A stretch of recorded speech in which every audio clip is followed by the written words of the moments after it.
You know, it's no doubt that Quincy Jones, whether you respect him or not, he lived a delightful life.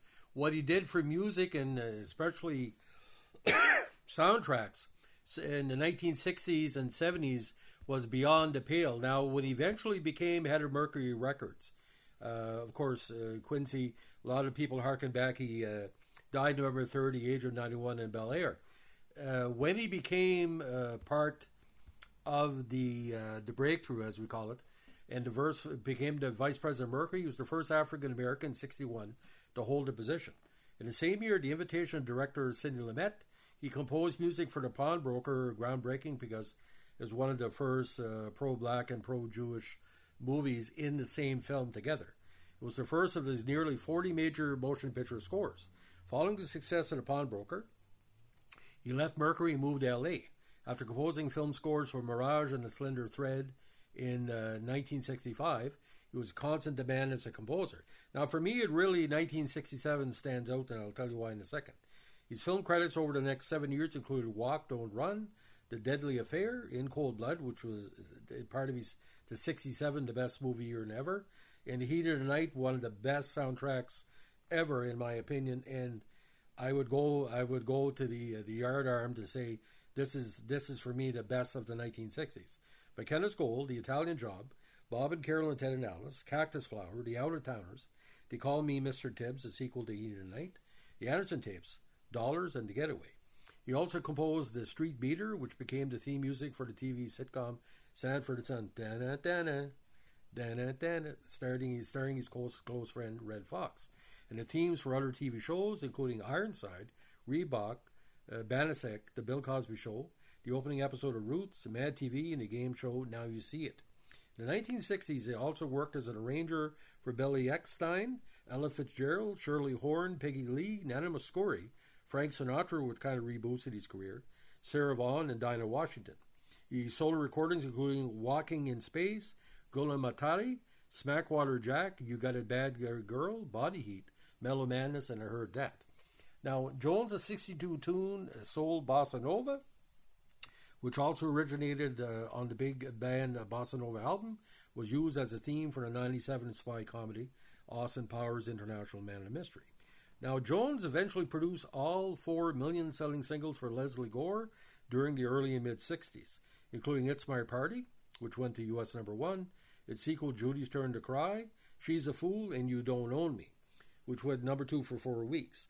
He continued to produce for Gore until '66, including the Greenwich Berry hits Look of Love and Maybe I Know, which went to U.S. Top 30. Now, in '75, he founded Quest Productions, for which he arranged and produced successful albums for Frank Sinatra and others. In '78, he produced the soundtrack of The Wiz, the musical adaptation of The Wizard of Oz, which starred Michael Jackson and Diana Ross. In '82, of course, he produced Jackson Thriller, was the best-selling album in the history of the music industry. Now, he was also a film producer, including, and most specifically, his first major one, The Color Purple. So, ladies and gentlemen, the idea of Quincy Jones, the 1960s really put him on a level was not seen by a black artist, producer, arranger before. But this is kind of weird, ladies and gentlemen. He was not nominated for the soundtrack for in the Heat of the Night for an Academy Award, although he was nominated for Best Original Score for In Cold Blood. Now, he also was nominated that year for The Eyes of Love from Banning. Now, he was nominated for Best Original Song for a Picture for The Love of Ivy of the same name in '68. Best Adaptation Score, 78 nomination for The Wiz. 85 3 nominations for Color Purple, including Best Original Score, Best Original Song for Miss Seeley's Blues, and the Best Picture for The Color Purple. Now, the Grammy Awards were tremendous. But he did get a nomination for Best Score from Motion Picture or Television for The Heat of the Night, which I think is his best work. Now, his close connection with Ray Charles eventually led to that In the Heat of the Night song and soundtrack. Ladies and gentlemen, he was so good at what he was doing in relation to movie soundtrack and scores. He was basically in a position to make every music event better. So me saying the 60s belonged to him was just being an understatement. He received so many nominations for the Grammys in that decade. He only finally won for Best Instrumental Arrangement for I Can't Stop Loving You by, of course, Ray Charles. Now, in the 60s, he's Grammy Award nominations, including the 61 nomination for Best Jazz Performance Large Group, The Great Wide World of Quincy Jones. Best Performance by the Orchestra for Dancing, I Dig Dancers in 62. 63, Best Original Jazz Composition for Quintessence. And Best Performance by an Orchestra for Dancing, Big Band Bossa Nova. 64, he again won for Best Instrumental. Best Instrumental Jazz Performance Large Group, Quincy Jones Plays Hip Hits. 65, 4 nominations. Best Large Jazz Ensemble Album, Quincy Jones Explores the Music of Henry Mancini. Best Instrumental Arrangement and Best Instrumental Performance on Jazz for Golden Boy String Version. And Best Original Jazz Composition, The Witching Hour. Of course, 68 nominated for Heat of the Night.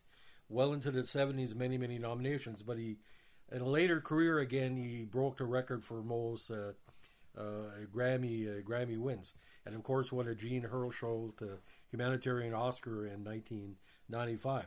Now, the legacy of Quincy Jones will be talked about for decades. Again, we're just talking about a little bit of his great work in the 60s. But what stands out for me in The Heat of the Night and In Cold Blood, such, not say similar movies, but a similar theme of true crime. And I think it made Robert Blake's performance, especially in Heat of the Night, In Cold Blood, one of the best he ever did. Now, Sidney Poitier, Rod Steiger again, the acting was there, but Robert Blake, it was almost like he was acting to the music as a backdrop, like a theme. So if you're going to do anything to celebrate Quincy Jones the next few days, a lot of the people are by playing his music or talking about his different work and different genres. Watch In the Heat of the Night and In Cold Blood back to back. Now, Hollywood Suite in Canada has In Cold Blood. You can see the soundtrack. And my dad knew a lot about Quincy Jones before he did both scores or soundtracks or whatever you want to call them. And Dad said, this guy is going to be probably the biggest artist in multiple genres ever, and that's what he was. Everything he touched literally turned to gold, platinum, or silver. My God. And he lived a full life, a quality life, a life that I wish I could live as a journalist, because journalists, we want to be involved in as many different events and activities as possible that touch as many people as possible. But coming from humble beginnings and being probably one of the most influential black artists of the last 70, 80 years, again, record producer, conductor, arranger, record executive, songwriter. And like I said, he was, 7 children, a whole bunch of genres covered: rhythm and blues, soul, funk, big band, swing, pop, bossa nova, jazz, disco, hip-hop, rock and roll, R&B, different stuff. And Warner Brothers, Columbia, Mercury, A&M, QS, his own label, Epic, ABC, and Interscope.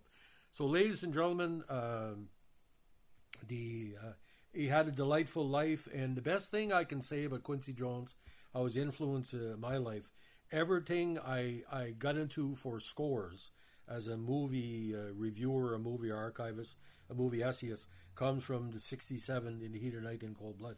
I was fascinated by both movies. As a kid, growing up in Northern Brunswick, we had half the movie on one day and half the movie on another day, what he called midday matinee. And Dad always said, Quincy Jones is so good, it's like a good bottle of wine. He said, you have to spread it out. So, and I think at the time, In Cold Blood was over 3 days, and basically everybody was watching this movie. I think it was 1971 after 67 release. But Quincy, my God, what a life. Rest in peace, brother, and we'll see you on the other side. If you like what we're doing here with our musical tributes, especially to a deceased artist or recently deceased, let us know with a like, comment, subscribe, or share. Bye.